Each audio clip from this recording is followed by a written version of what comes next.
And a lot of people will say, like, put your money in cash, sell your assets, put it in cash and just wait it out. And that way you've got the cash. What that does is so detrimental because cash doesn't keep up with inflation. The dollar has lost 20% in the last 5 years. Your bank account still says 100,000 today. The value of that is only 80,000. You literally just lost $20,000 in value by sitting on the sidelines. Yeah, that's very true. So by putting it into real estate, I mean, even putting it into gold, because gold is going to keep up with inflation. So it's not going to like gain, but it at least keeps up with inflation and you're not going backwards. Whereas cash, you're just going backwards.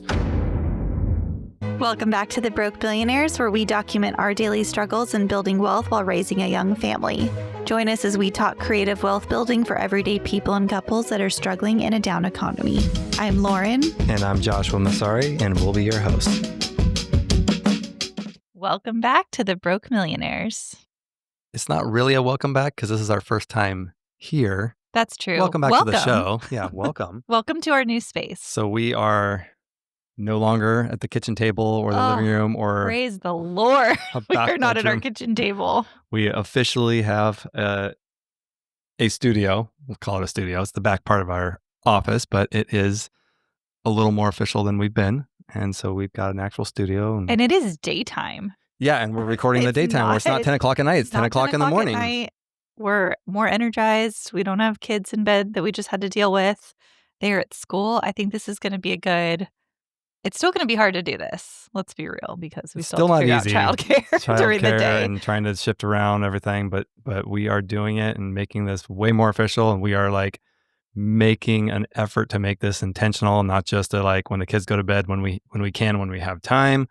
You know, we we have an in-person studio now, so we can now start doing in-person interviews, which we are very excited for. We have so many lined up we've been wanting to do, but we didn't have a good setup. And these are people that are local enough to be able to do in person. So we've been putting off our interviews, waiting to get this studio set up. So we're super excited. So this is our test run. So hopefully this video and everything turns out. And then if this works out, then we will roll out and start getting people in here for interviews. So fingers crossed. That'll be exciting. Yes, I'm really excited for that. It'll be a good start to the new year with this new space and a little fresh take. We had our first year, which I can't believe. We're almost at 1 year. Almost. Wait, what date? I think it was right before Thanksgiving. I think we're like a week or two shy. Okay. So we don't quite have 52 episodes, or won't by then. We didn't. Behind. Yeah, these last few months have been a real struggle, just trying to find time to get everything put together and recorded. And I'm in the process of looking at editors now and testing out different editors, because I usually do the editing staying up till 2, 3 in the morning, and it's a lot. Just can't too do much. it anymore. And now with adding video into the mix, it's just way more. So I'm testing out with these editors now, so that way it'll make it a lot easier to stay more consistent. Record these, get them put out each week, and hopefully we'll get back into a weekly rhythm and stay on top of that. But we kind of had to take a step back to take 2 steps forward. So this studio was a big part of that. We're getting there. Almost 1 year, 3 different studio setups. I'll say studio lightly, but it's 3 different setups. Well, 3 locations, but each one is like living room, kitchen table, back bedroom. So 4 actually. Well, I would say even more than that. We did that's true. 3 or 4 locations at each property. That's true. But yeah, we are. It's exciting. I feel good about more this official one. now. Yeah. Yeah. We have lighting. That's what I'm excited Oh, yeah. We're not sitting in You're the actually dressed up. You're not wearing it. You don't have a blanket. I know. I don't have a blanket over me. I'm not pregnant. Things are good. Everything's good. We're moving forward. All right. So what kind of have? updates we got here? Let's see. Big news this week is that Trump announced that he's pushing for a 50-year mortgage, and everybody is going crazy, and they've all got their opinions on good, bad. What do you think? Yeah. Indifferent? I think that it's not, I don't think it's a bad thing. I think it depends on who's getting a 50-year mortgage, because if you look at it and you run it out over the course of 50 years, you're going to pay a lot more for that property, which is, the con of it and the downside, and all the people that are against it are pushing that narrative.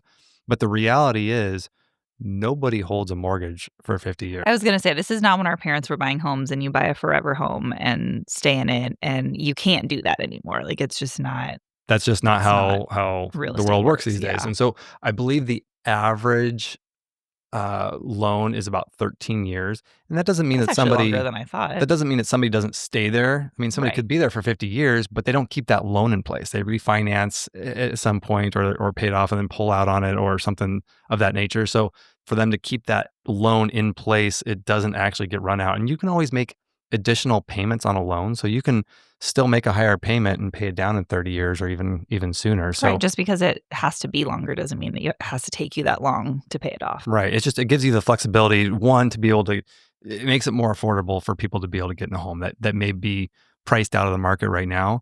It makes it a more available to those people because the payment's lower. You can actually qualify for it. So will that be the case for, like, refis too? They'll get I don't know. refinanced over that? Yeah, I don't know. I mean, I would think that it may not be initially, but I would think that it would probably, yeah, filter its way into refinances as well. And, and I don't know if it's going to be only for primary residence buyers or if it's going to be something that's open to investors as well. I don't know.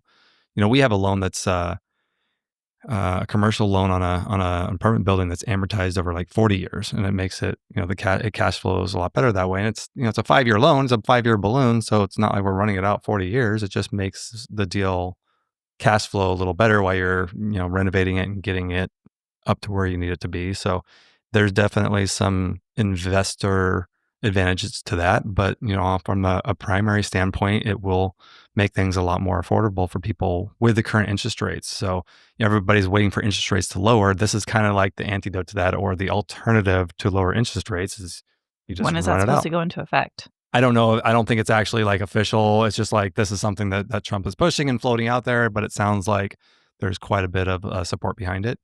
This happened. I think it was, I don't know. This was back in I don't remember. There was another president, and I don't remember off the top of my head. Eisenhower, maybe, I don't know. That rolled out the 30-year mortgage, and before that, the 30-year mortgage was like, it was the same thing. It was like, oh, you're What gonna was run out it for 30 years. pre? I don't know, maybe 15, or I think it's Oh, probably a okay. 15. And so 30 That back makes then, sense. 30 years was like, whoa, now it's just like, that's just the That's norm, just what it right? is. I So, didn't even know it was actually less than 30 years. yeah. So, I mean, yeah. because of prices, because of the current interest rates, it just prices a lot of people out of the market. So this will help more people be able to get into a home, and then, they can refinance into a different loan at some point, or, again, you can always pay more down. It's just, it doesn't really mean that you're going to run it out 50 years. So I think it's a good thing. I also think that we're going to see, because of this, you're going to see more buyers get into the market. So it's going to increase demand. And then what's going to happen is that's going to push up pricing again, because you're going to have more demand all of a sudden in the market because of all these extra buyers coming in. So that's going to increase prices, and then it's going to end up increasing prices to where it doesn't really do anything. I mean, that's kind of what I see like happening. That'd be a short window. Yeah, everybody's going to jump in. But if prices, if we see another appreciation boom because of this triggering that Yeah. movement, prices end up being more. And so now you got your 50-year mortgage, and the pricing or the monthly payment's the same as it was today on a 30-year because you're paying more for the property. So I think for people that are, have been waiting and this is an opportunity, they need to not wait long, because with more demand, it's going to push pricing up, and then you're going to end up pricing yourself out again. So I think it's going to be a short window of opportunity, and maybe rates will come down, as we move along, rates will come down to kind of combat that. So, lower rates obviously make a big difference too. So if rates come down another point or two in the next year or two, like that could like kind of gradually, as pricing comes up and the rates come down, it could kind of keep momentum going. But I don't know. It's definitely going to shift demand and affect the market. So Yeah. we'll see if it actually comes to fruition. We'll see how that plays out. But I think that if you're holding properties right now, I think regardless of whether this happens or, Trump's also pushing for lower rates, if rates start to lower, either way, there's a lot of pent up demand in the market right now. We hear all the time people just waiting for the right time, waiting for rates to come down, waiting for this, waiting for that. And those people that are waiting are going to be kicking themselves in the pants when everybody jumps in, prices shoot up. And, right now, It's like another round of yeah. the So if you're holding properties right now, I mean, right now is the time to be holding, because, if you can buy more or just keep whatever you have, whatever you're like with us, we're struggling to kind of keep all of our stuff afloat. But understatement of the century. it's like we are holding on. And if we get another appreciation boom, like we are going to capitalize on that immensely. So And then there's also another bill floating around that's trying to eliminate the tax liability on your equity gains for your primary residence. So right now, if you live in a home for 2 years, so it's actually 2 of the last 5 years, but if you have at least 2 years of residency in a home, you can sell that home and whatever profit or appreciation you've gotten, so all of your equity, instead of that going against your income for that year, you have an exclusion of 250,000 per person, or if you're married, it's 500,000. And some markets like ours, because of the appreciation that we've seen, a lot of people have outrun that exclusion. So it's you're way beyond that. So even though you got that exclusion, you still have all this other equity that you end up having to pay taxes on. So this will actually eliminate that, and you will have no limit on what that exclusion is. So you could have $3 million in equity and be able to sell that property if it's your primary and keep that money tax free, which is huge, huge, huge, huge. I mean that could change our strategy. I mean it really could make a difference in the way we strategize. So I don't know if that's going to happen or not, but if that does, that definitely changes the game. And I think what's going to happen is that's actually going to, I mean, it could, there's all these things going on that are going to affect the market, but this I think would actually bring pricing down. And the reason is because there are a lot of people, especially in these high appreciation markets, or they've held properties for a long time and have all this equity that's beyond that exclusion. People aren't selling because of that. So like in our situation, we have multiple properties that we won't sell because it'll trigger such a huge tax bill that it just doesn't make sense. So I think this opens up a door for more properties to be able to hit the market that wouldn't otherwise be that's a very good point. sold because of the tax so liability. Then there may be more inventory than so there could be point. Yeah, and I don't know, but maybe that'll balance out. So maybe like with this other stuff with a 50-year mortgage or rates coming down, maybe some extra supply, maybe it'll balance it out so it doesn't like shoot up prices like crazy to where people are paying stupid 20% over asking. So like it might just kind of like stabilize the market a little bit, but there's a lot of things in play now that are going to be making a difference over the next year or two. So we'll see how it plays out, but in the meantime, we're just hanging in there. We are hanging in there. Okay, before we move on to our last update, I just need to address the elephant in the room. You still have your black eye. So yeah, she wanted to cover it up with makeup, and I said, no, we just need to let people know what's going on. I did get a little out of line, and she put me back in line, and but it's okay. I deserved it. I'm okay with it, and it is what it is. Thank you. I was waiting for that. No, I was playing basketball on Thursday night with the local police department, and clearly got a little out of line there. Got a little out of line. Yeah, I wasn't. Yeah. Came home with a massive black eye. Yeah, took a finger to the eye, and so if you're wondering, it's actually looking a lot better now, but last week was a little rough. And then our last update, I don't know if we said this on our last episode, but we started a YouTube channel, which we're did. Yes. So we started, so that's kind of part of this whole studio and all the cameras and everything we're doing now. So we are putting the episodes on YouTube, which is a lot more work. And we kind of waited because I was doing all the editing and that was just too much for me to take on. So now we're getting help on the editing and going to be putting out YouTube videos. We did do one that I edited, so it's not the greatest, but we'll be putting all the episodes out on YouTube, and then we'll probably go back because we do have a lot of video coverage from previous episodes. So we'll be releasing those at some point too once those are put together and ready to go. So with that being said, please subscribe to our YouTube channel and like our videos on there. If you like the pod, like an episode, just all that really helps get awareness of the show and kind of helps us with just everybody, all the encouragement and just kind of helps keep, like, this is a lot of work. It is a lot of work. Just setting up and everything, finding the time to do this. It's not easy, but we want to keep going with this, and that feedback from everybody really helps, and the followers, the subscribers, ratings. If you can go on Apple and give us a rating, like you don't even have to leave a full review. Just hit the 5-star. It's super quick. It takes 2 seconds. Make sure not to hit the 1-star. It can accidentally happen, but please just click the 5-star. Yeah, we do have a few of those, which is so either someone really hated the show or someone didn't realize how to rate it correctly. But I'm hoping it's the latter. It's funny because we only have 1 stars and 5 stars. There's nobody in between. But even with the 1 stars, it still helps us that feedback of like, how can we get the show, how can we make it better? How can we? Yeah. If you have feedback like that, send us a DM, please. Like, send us an email. If there is things, like, we'd love to know. We are completely open to it, but we want to. You can't keep everybody happy. No, definitely not. Oh, well. Yeah. So if you do have a 1-star, like, just maybe keep it off keep that one to yourself. Keep it off the platform. Send us a DM if you need to. Yeah, We can let us handle know your that we're doing a words, terrible but- job, and we'll see what we can do to fix it. Yeah. So, just a quick disclaimer. The information shared on this podcast is for informational purposes only and should not be considered as financial, tax, or legal advice. Always consult with a qualified professional before making any financial decisions. Your individual circumstances may differ and require specific strategies not discussed here. Now, let's get back to the show.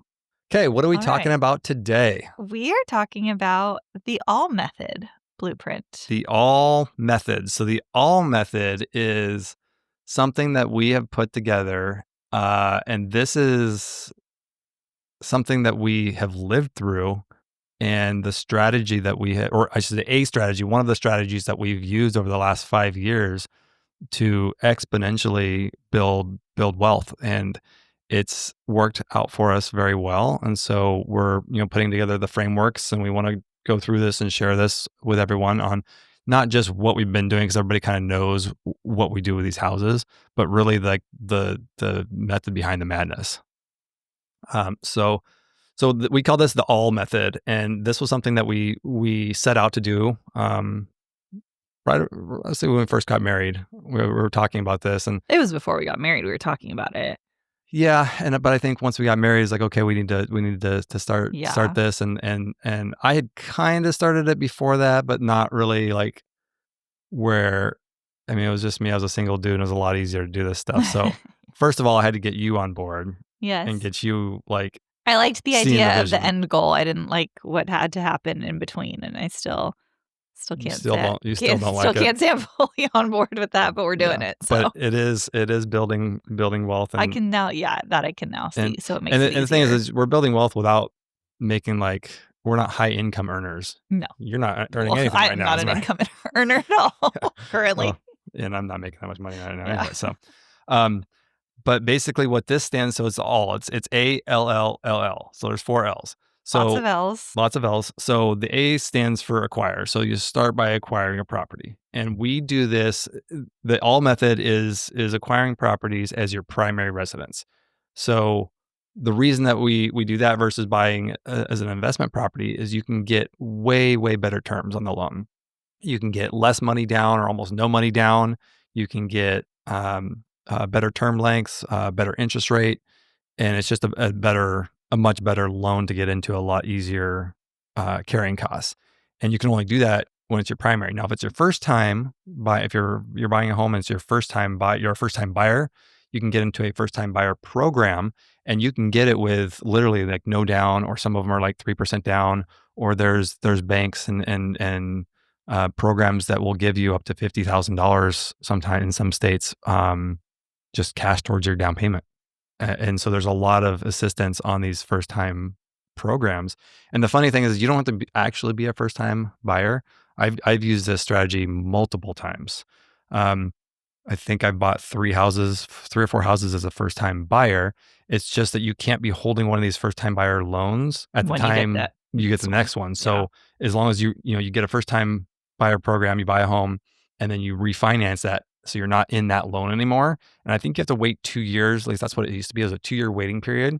But then you could go buy another home as a first time buyer. You couldn't be living in a home. You have to have. I don't think you can live in a primary at that point in time. We didn't do, because we lived in a condo. We were renting. So we had the home that I had. We were renting that. So now it was an investment property because it was being rented, and we were renting elsewhere. And so we didn't have a home that we lived in as a primary. And so I qualified as a first-time home buyer in that case. Now, we put this only in my name, and the reason that we did that is so that we could flip-flop back and forth, and so that you don't have an income right now, so it's a little hard to do it with banks, but if we can get back to where we have enough income in your name, while we're living in that one, we would be able to, you would be able to buy a home, because our credit is not combined. There's nothing that we have, as no number of bank accounts. We get a lot of flack for that. None of our credit lines, nothing is connected. Yeah. We don't own anything together. So you could actually get a first time home, you get a first-time buyer program and buy your first primary residence while we're living in the one that I own. Right. So That was kind of the initial reasoning behind not combining anything and being able to keep it separate and being able to do now that. the income part is a little trickier because you haven't been working, so it makes it impossible Well, to get I a loan. wouldn't say I haven't been working. I haven't been getting paid. You haven't been getting paid. You have to get paid. Banks don't they frown upon They frown people upon working on stay-at-home something. moms, Yeah. and entrepreneurs. Yeah. So, but there's also, even if it's not a first-time buyer, there's still a lot of primary residence loans with like 5% down. Some of them are 10% if you're buying a second home.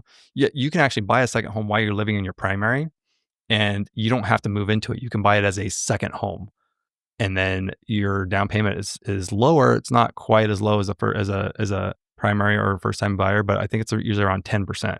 So it's a lot better than 20 or 25% if you were just buying as an investment property straight away. So, acquire. So the first L is live, which we move into all of our properties, and they are truly our primary residence, and we live in these properties. And when we're acquiring properties, we're not getting something that's turnkey or a brand new home or some beautiful home that's ready to go. We are buying properties that have value add. We're looking for stuff that's got, deferred maintenance. It's got a lot of deferred maintenance. The ugliest house on the block is what we look Ugliest house for. on the block. Yeah. The kids know that now. We were driving through a neighborhood yesterday, kind of looking at some ideas, and they're like, at first they were pointing to the really nice ones, and I was like, no, you guys, we don't buy the ones that are done like that. We do that. So which ones are not nice looking ones? And then they started pointing them out. They They're know starting that, to because they always say, understand it. Yeah. when are we going to make this house nice? Like, Yeah, they understand that. that's what So they said, we can make that one really nice. Yeah, they He understand. also doesn't want a one-story next time. Oh, I should okay. add that. All right. Definitely needs a two-story. So so they understand, and that's another thing is we're passing this on to our kids. They understand that we take a house and we make it nice, and then we rent it out to somebody, and they pay us money to live in that house, and then we go live in another one, and they understand that.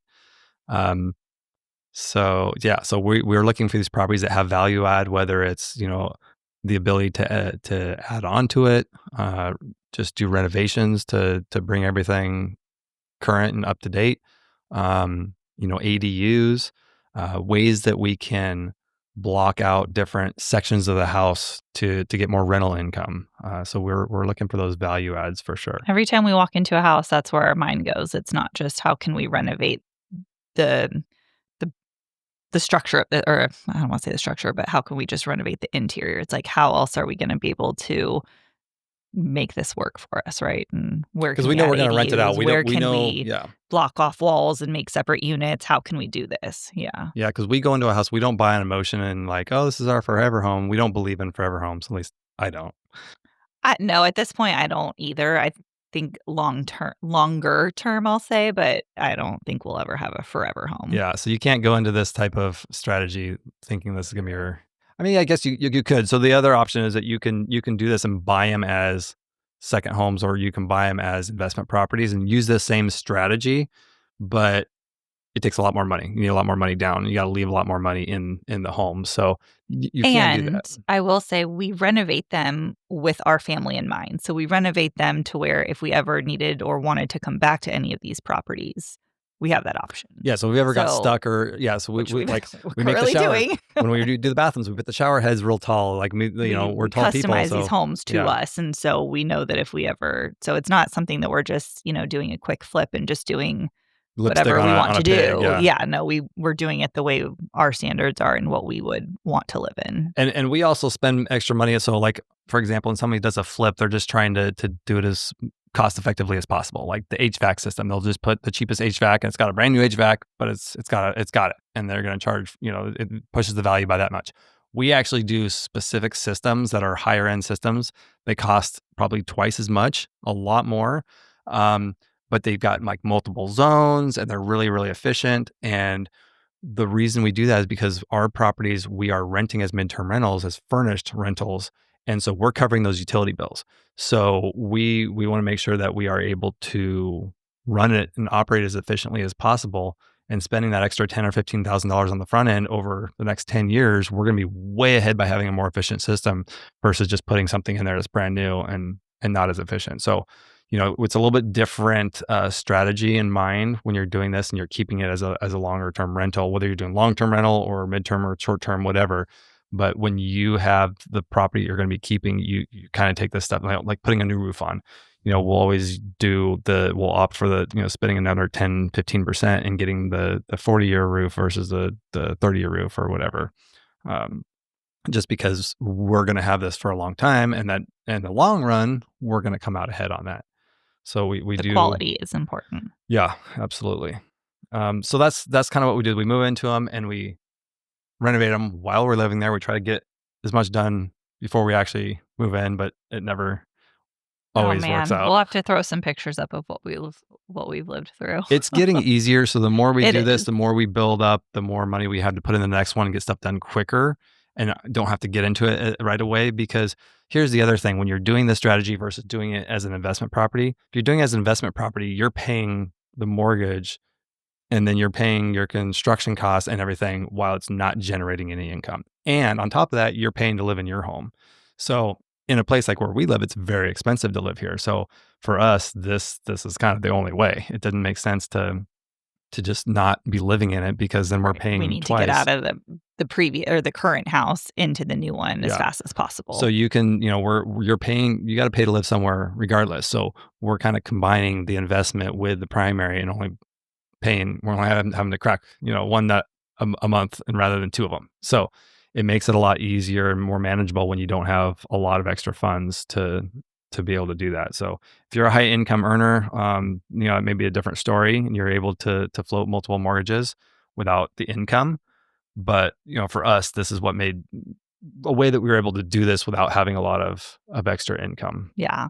That kind of takes us into our next one, lift, forcing the appreciation through renovation. Yeah. So that's obviously the renovations are there's multiple reasons we do that. But one of the bigger reasons is part of this strategy is we're trying to push appreciation. So yes, houses go up and down over long run, they're going to go up, but they're going to go up with the market. So, we just went through an inflationary period and we saw a lot of appreciation. It may not actually have increased in value, but on the dollar side, it did, because the dollar lost so much value. So there was a lot of appreciation with the market, but we are pushing appreciation above and beyond what the market is doing.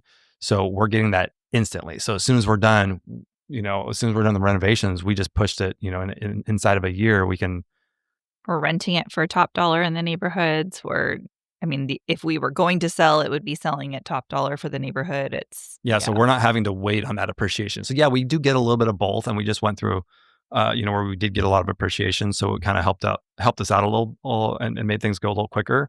But even without that, we're pushing that appreciation. So that's the other thing too, is that in a down market, if the market were to go backwards on us, you always hear of like flippers that get stuck. They'll buy, and this recently happened the last couple of years. They buy a house, the market turns before they're able to list it. They go backwards, end up losing money. But with us, we're holding the property, so we don't really care so much about what the market does, whether it goes up or down, because that's not our goal. And because we're pushing this appreciation, it prevents us from getting over leveraged, because we have all this extra equity that's now in the homes that wasn't there or wouldn't be there if we were just relying on the market. So we're kind of controlling our position in this asset with where the market is. Now, obviously, when there's an appreciation boom, it makes us even better. But this works even without that happening. So the lift stage is where value is really created, right? Where are we really like to focus on a couple things. So kitchen and bathroom remodels are number one, I would say. Yeah. So kitchen and bath are the two biggest things you can do outside of additions. So redoing a kitchen, we always do beautiful kitchens. We haven't added any additions in ours. No, not we've yet. We've moved walls interior, but we've not done any. Yeah. Additions. So doing a full kitchen and bathroom. And here's the funny thing, which I learned from an appraiser a few years ago when we were doing one of these. You don't even have to do all your bathrooms. If you have 3 bathrooms, as long as you have 1 bathroom. Now, this may not be the same for all appraisals or appraisers. I don't know, but he gave us a tier 1 kitchen and a tier 1 bathroom, because 1 bathroom, 1 out of our 5 bathrooms, and it wasn't even like the primary bathroom or anything. No, it was a guest bath in the hallway, and the master was like an ugly bathroom, and we hadn't touched it. And we were able, we got that appraised as a tier 1 renovation for the area for kitchen and for bathrooms. So they don't have a, like on their sheet, they don't have each bathrooms or how many bathrooms were remodeled, how many weren't. It's just one. So he said, as long as you have one fully renovated bathroom, you get that addition there. So that was pretty cool. We also look for, so another way is additions. It's a little more difficult because additions are expensive. So I think unless you're doing like an ADU or you're creating a second unit out of it, I think additions are really hard to build the value and get it back out. You might put a couple $100,000 into Great if you're building just it. moving in and renovating for yourself, but but in terms of like building value as an investment, I think it's hard because I think you end up putting, like with building costs, I think it ends up costing about what you get out of it. Maybe not so much, or if you hold on to it, then obviously down the road it's going to pay back. But if you're trying to do it quick, I don't know that additions are a great way to quickly push appreciation. I think if it's an ADU or if it's above a garage and you have a junior ADU and you're able to make a separate unit out of it, that is going to add more value versus just doing an addition. Also, like bathrooms, so if you're doing an addition with a bathroom, making an ensuite, that's going to be more valuable too. But definitely, like just doing the kitchen and bathroom is going to be your primary, and curb appeal. Curb appeal. So you're doing the outside siding and landscaping and making this look good from the front. That goes a long ways in your modernizing the interior a little bit, opening some walls. Yeah, and the curb appeal too is good for renting. So if you're going to be renting, that's going to help you get top dollar on your renting side. But what we do is once we lift the value of these, we're leveraging them. So we have this equity now, and we tap into that. And there's different ways that we do that. We like HELOCs. We do a lot of HELOCs. There, you can do a second mortgage. You can do a cross collateralization. There's a lot of ways of doing that. But being able to pull that money back out of that home that we just put into it. Now we've done it to where, we're living in it. And when we were starting out, we didn't have a whole lot of money. So we put all of our money into buying the home and starting the renovations, and we weren't able to finish it because it was a big house. So we actually pulled a HELOC out to finish the project. We actually did it twice. So we did it once, like in the first year, we were able to pull out an extra $100,000 based on the kitchen and bathroom and a few other things that we had done. And then we got a much larger HELOC to finish the project and completely renovate the entire property. And then also had enough extra to basically start the process over. So we were able to take that money and roll that equity through the HELOC into the next property. And so that was our down payment, and that was the initial renovations on the next property. And so that just started the process all over again for us. Keep doing it. Round and round and round. And that was our next primary. And then we started the whole process. That one took a little longer because we did a really extensive renovation, and we wanted to get it all done before we moved in. Didn't quite work, but we got closer. That did not happen. We got a lot closer. Did we? Yeah, it was a lot. It was way more done than the first one. Well, the first one we did in phases also. So it kind of just felt like we were constantly under construction in that one because we were. But yeah, this one we did all at once. So we did get it to a point where it was livable. And then I wouldn't say comfortable. Definitely not comfortable. Nothing is comfortable about this method, but it was livable. Yeah. By leveraging that property into the next one, we're able to start this whole process over. And it's just, we just keep repeating the process. This next one, what we actually did was we got into the property and using the HELOC that we had on our second property to buy or to use as the down payment, and then also start the renovations, but it wasn't enough. This was a much bigger project. And so we needed a lot more money to get it done.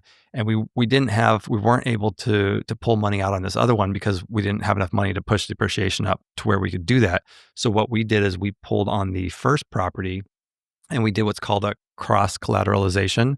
So we actually found a lender that would put a lien on the first one. And this was in third position because all of our properties have a first and a second. So we got a lender that would do a third position lien on the first property because we had a ton of equity in it. And then basically use that and also put a third position lien on this new third property that we bought. And so it was cross-collateralized. So they're getting a lien on this property and a lien on this property. And so they have a lot more security. And so it's because it is a riskier loan, they're in third position. And it's something that's needs a lot of work. So it's a high-risk loan. But they were able to do this because they were getting liens on both properties. And so it made it a little sweeter for them. But basically we cross-collateralized for the construction loan, and we were able to get that property finished up. It's an expensive loan. We're paying 14% on that. But it's, no other bank would loan on it because a house that's half demoed. And this house, by the way, was half demoed when we bought it. It had been in a flood, or it was like a pipe that broke upstairs and flooded upstairs, flooded downstairs. Forgot about that. So half the house was demoed when we bought it. But we were able to figure out how to get creative with the financing. And by the way, we actually had seller financing on the primary, on the first position on that one. So we got, it wasn't a first time buyer, but we were buying it as a primary, and we got it with 10% down, and it was a 5-year loan at a very reasonable interest rate, lower than what was out there. So it ended up being, we had no points, no origination fee, nothing like that on the loan itself. So it ended up being a really cost-effective way to get into that loan. And then, we got this all finished up, got it signed off, and then moved out and started renting it. And here we are getting ready to start the next one. Yeah. So right now we're actually back in the first home because this one was never fully renovated. Not even the one we were talking about renovating, but this one. This was the one that you owned before when we were in the rental house when we were just renting. Yeah. So this one actually, I never renovated. I did like cosmetic renovations. I did like flooring and paint and just kind of, I did do a kitchen on that one. Yeah. Like bathrooms were like kind of half done, but it was never like fully renovated, and it needs a lot of work. It's a small home, 1,300 square feet. So what we're looking at doing, that one's got a lot of equity in it. And with that and the equity we have in these homes, what we're looking to do with this one is redevelop it. So we're going to be completely almost tearing it down and rebuilding it. But we're looking to double the size of the home, add 2 ADUs and a granny flat that we can actually block off and use as a fourth rental. So we will double the square footage and probably triple what we can get for rent on it by doing this. So that's kind of our next step. And then we'll buy another one. And then while we're doing that, like once we move out and we're working on that, we'll probably start looking for our next primary because we'll be renting somewhere and then we're just going to rent this one out. So we'll be looking for our next move, which will be our next primary probably, and start the process over again. And hopefully by then we'll have enough of these going to where we can just get it completely done before we move in. We say that every time. And I know. I don't know. We'll see. So, so here's the thing with this all method. We started this in 2020, right after we had our first kid. Braxton was a few months old. I think he was like 6 months when so we bought it. I guess it was during COVID. We bought it. I think we closed at the end of August. He was born in February, so he was like 6 months. But at the time, we were just kind of starting out. We didn't have a whole lot. We had saved up some money. We had saved up some cash for down payment, and we had a HELOC available in the first home. But we had in the first home, we had about $270,000 in equity at that time. And after going through this process, today, after finishing up this other one in June, when we got that one signed off, we were sitting at about 2.3 million in equity. So even though we have all these loans and everything, we've pushed appreciation plus gotten the market appreciation, and our total equity in these is 2.3 million, which is almost 10 times what we started with less than 5 years ago. So, I think it's right around 9 or 9.2 or something like that. But, we've almost 10x'd our equity in 5 years. And this is not our job. This is not what we do. This is not, our main investing strategy. This is just a side hustle, a side gig. Yeah. This is just our primary, a very time consuming side hustle. Yeah. I will say it's not easy. It's not, the last 5 years, every weekend has been filled with working on the house and doing things that are going towards this. So we've definitely made sacrifices. A lot of people say, "Oh, you got lucky. You got lucky. You had these houses, during the appreciation when pricing was going crazy, you just got lucky." And luck has nothing. We'll both tell you luck has Oh, nothing that's to like, do if with you it. want to set me off real quick, tell me we're lucky. Yeah. The luck has nothing to do with it. No. We worked our butts off. We took risks when people weren't buying homes and didn't, during COVID, nobody wanted to buy a home. It was a very uncertain time. And we bought when it was a crazy time to buy. Like, what are you doing? Like, we put ourselves in luck's way. We got lucky because we put ourselves in the right place at the right time. We took a risk for sure. Yeah. And we also put a ton, like you said, like, and it sacrifices we've made. Like, we could go on. We could do a whole episode about that. We will at some point. But yeah, this is not easy or lucky. And even though we did get lucky with the market appreciation during that time, it worked in our favor. It worked in our favor, but we pushed a lot of appreciation. So even without that, there's a lot of sweat equity that went in these homes. There's a lot of risks that we took to put ourselves in that position. So we, that was our reward, was we got the extra equity that we weren't anticipating. We did not expect that kind of appreciation at all. So it kind of accelerated the process for us. But we took the risk on the front end and put ourselves in the position to be able to benefit from that. And now if this happens again, with these new programs coming out, if there is an increase in appreciation due to market demand, like, we are now sitting on 3 properties. And so we are going to take advantage of that times 3. So, again, it's just positioning yourself to be able to take advantage of those lucky situations. Right. So, so don't ever tell us that we're lucky. We just happened to be in the right place at the right time and didn't work for it, or didn't position ourselves, because that's not true. Or that we had anything to start with, because everything has been self-funded. Yeah, so that's another thing. That's we had no leg up on our first property. We didn't have our parents give us, our first down payment or anything. We had to scrape We've and not scrounge inherited anything. Yeah. Well, that's not true. My grandma had passed away and I did get a little bit of money, but it was very little. It was 10% of the amount that we needed for to close on that house. So yeah. But yeah, so we were able to 10x almost, I'll say 9x the equity in these homes in less than 5 years. Without having to make this a full-time gig. It's just a side thing that we were using our primaries for. So the funny thing is that most people have already taken the first step in this process. They've already bought their first home. True. People already have a home, but people buy a home with the intent that this is their forever home, or maybe they're going to live in it until they outgrow it with their kids, and then they're going to sell it and buy a bigger home. We're not doing anything so different from what everybody else is doing. We just have a different mindset. So the mindset that we go into is we're not buying this as this is our home to raise our kids until we are busting at the seams and need to sell it and get a bigger home. We go into it we are going to keep this property. We're going to use it for our family for the time being, and then we're going to go buy another one, and we're going to keep this. And then sometimes we downsize in the middle of it and cut our property size in half. I will say it's not the most comfortable situation. We've put ourselves in places that are not comfortable, because we're doing construction every weekend, and it's not it's not fun. It's not easy. But that's part of goes back to the luck conversation of a lot of people are not willing to do that, right? They're willing to stay either in that house. They're not willing to get uncomfortable and take a few steps backwards to then propel themselves.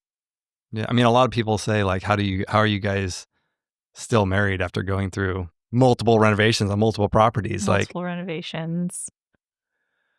We're just resilient, I guess. But you can do it. We started with one child, and then less than 5 years later, we got 4 kids. So we did this at the most difficult time in our life. Yeah. While we have babies, and you were pregnant almost the entire time through this 5-year period. Yeah.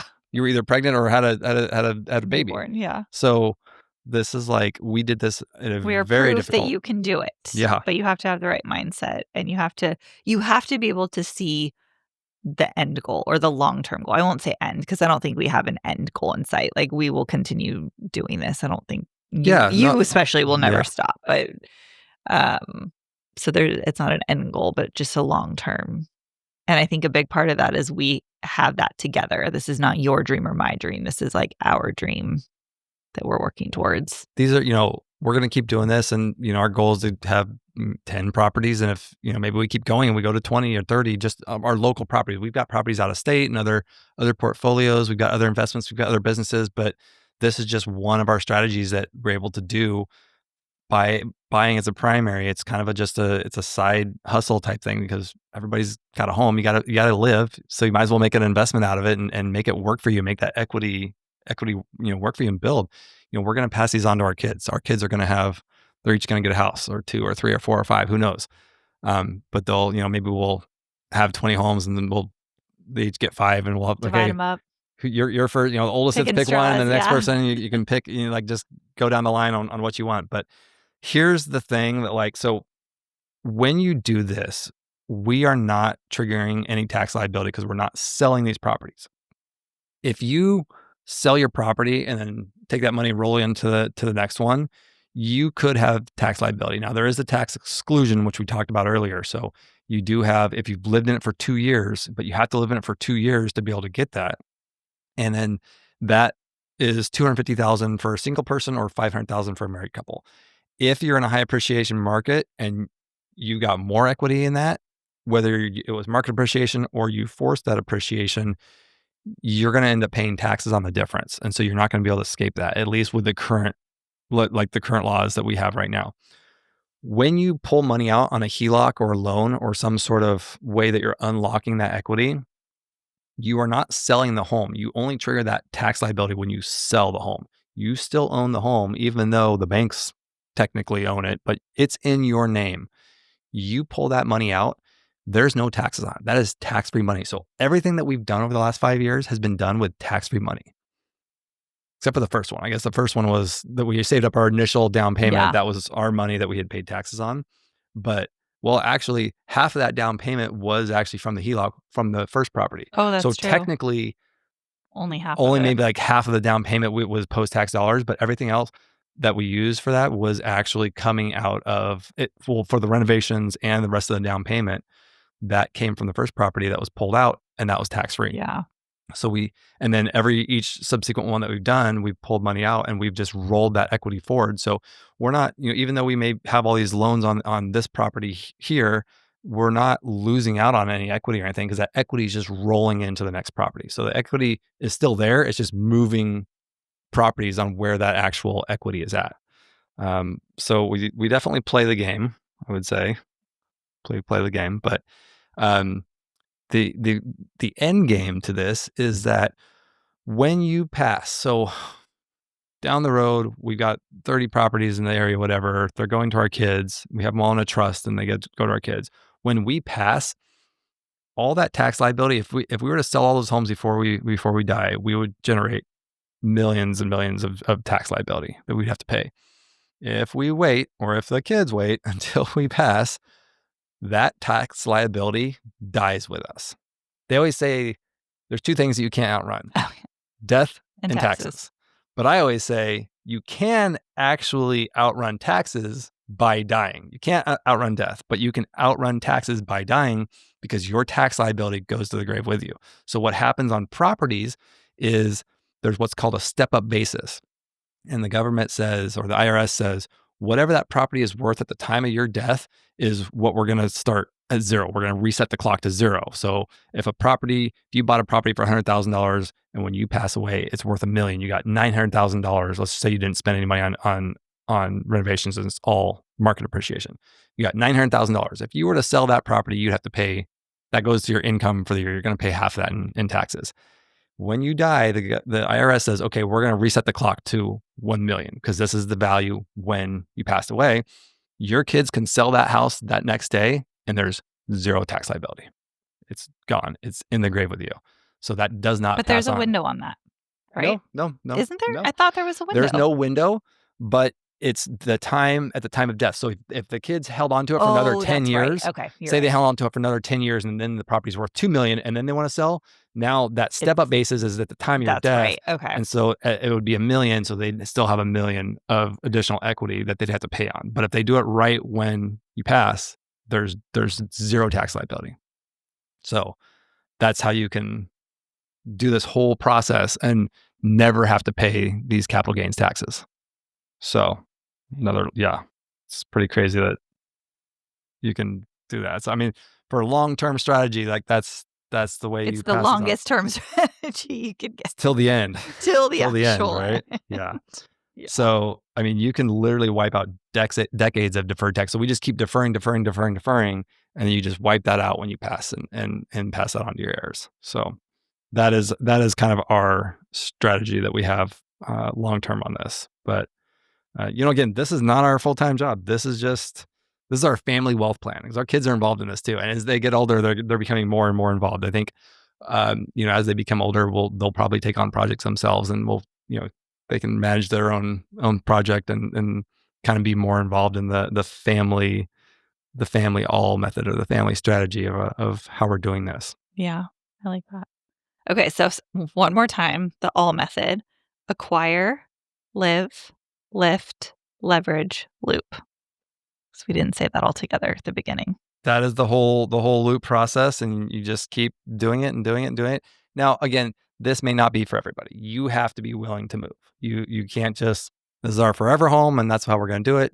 Then you got to buy these other ones as secondaries, and it gets a lot harder to pull the money out. It's harder to get second position loans. That's the other thing when it's a primary, while you're living in it. So we get these loans approved, like these HELOCs in second position, third positions. We get these while we live in them because loan products are much, much better and more attractive when you live in the property and it's your primary versus an investment property.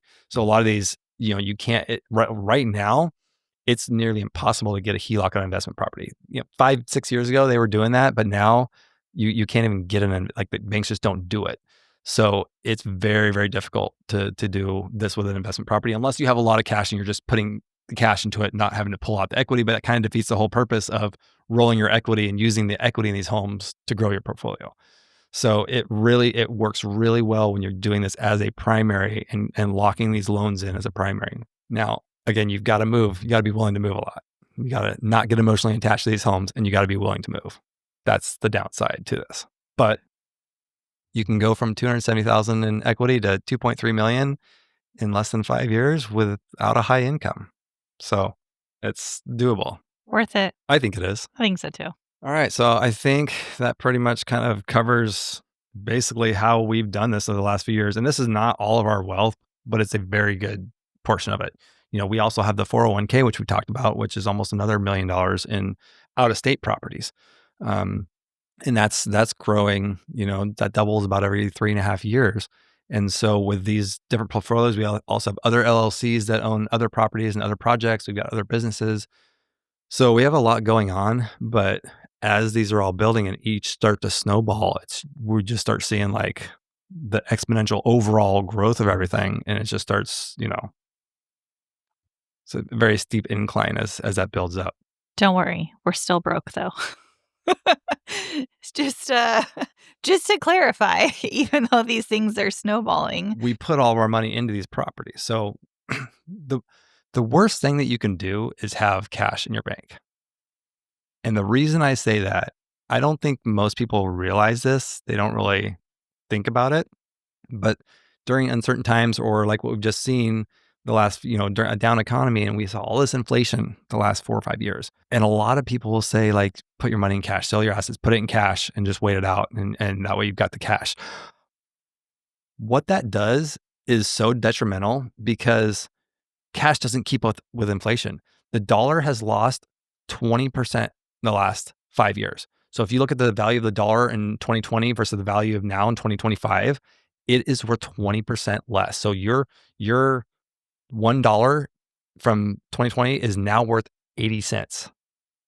So if you had $100,000 cash in the bank in 2020 and you just kept it in there and you thought it'd be safe to wait all this out and wait till the market comes back and wait till, interest rates get low, whatever, and you just had $100,000 sitting in your bank, even though your bank account still says 100,000 today, the value, the value of that is only 80,000. You literally just lost $20,000 in value by sitting on the sidelines. Yeah, that's very true. So by putting it into real estate, I mean, even putting it into gold, because gold is going to keep up with inflation. So it's not going to like gain, but it at least keeps up with inflation and you're not going backwards. Whereas cash, you're just going backwards.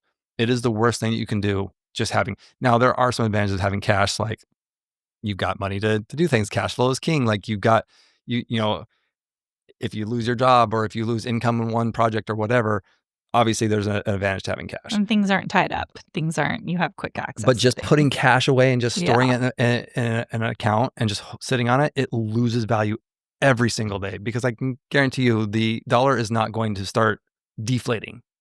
Inflation is going to continue on. It's not going to go backwards. So, cash is not something that you want to just sit on because it's not working for you. With putting it into properties, you're keeping up with inflation. And then you've got these other three things. You're keeping up with inflation. You're getting market appreciation when there is market appreciation. You have the ability to, like what we do, force appreciation. So you can take that asset and force appreciation. You have leverage, so you can buy this property. You can, take 10% down, buy $100,000 property. So instead of having having 10, let's say that, stick with $100,000. If you have that $100,000 in cash sitting in the bank versus taking that $100,000 as a 10% down payment on a $1 million home, and then over that 5 years, that $1 million home is worth 1.5. Your $100,000 is now worth $500,000 more of extra equity that you created. So you have now take your $100,000 out. You owe $900,000 on that loan plus $500,000 in equity. So you have turned that $100,000 into $600,000 versus somebody that just had $100,000 in the bank over the last 5 years. And now they have $80,000 because now if they go to buy a home or whatever they go to buy, they're only able to buy $80,000 in buying power versus what they could have in 2020. So like if you look at what your money does, and then on top of that, the real estate has so many tax advantages, like how we defer the taxes and we just defer it. So even though we're getting income, we're not paying taxes on it. It's not I call this silent income because you don't pay taxes on it. So the equity, you're not paying taxes on equity unless you sell. So if you don't sell and you just keep tapping into it and pulling it out with loans and rolling it into the next property, silent income. You're able to not pay taxes on it because it doesn't ever go against your income. And so it's silent income. It's silent income from the government because it's not considered taxable income. It's not as accessible, but you're still able to tap into it with loans and get access to it to roll that into other investments.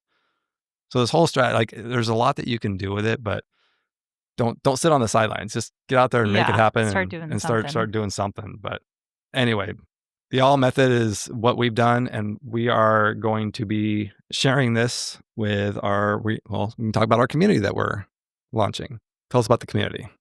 All right. We have a community mastermind that we are going to be launching here shortly that is going to really dive into this all method much more thoroughly.